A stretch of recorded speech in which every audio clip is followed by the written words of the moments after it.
Praise the lord.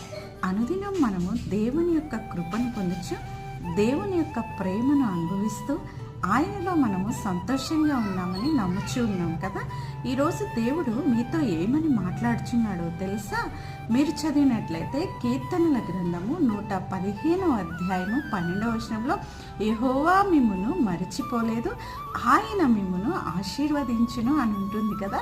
నిజమే, మనల్ని ప్రేమించేవారు, ఆప్యాయతగా మనల్ని పలకరించేవారు ఒక్కసారిగా మనల్ని మర్చిపోయినప్పుడు మనకి ఎంతో వేదన, బాధ, ఒంటరితనంతో బాధపడిచి ఉంటాం కదా. అయితే దేవుడు చెప్తున్నాడు కదా, ఆయన అరచేతుల మీద నిన్ను చెక్కుకొని ఉన్నాడు, ఆయన నిన్ను ఎప్పుడూ మర్చిపోడు అని చెప్తున్నాడు. అంత గొప్ప సజీవుడైన దేవుడు, ప్రాణం పెట్టిన దేవుడు నీ కొరకు ఉన్నప్పుడు, నిన్ను ఆశీర్వదించే దేవుడు ఉన్నప్పుడు నీవు కలత చెందకూడదు కదా. ఆమేన్, హల్లెలూయా.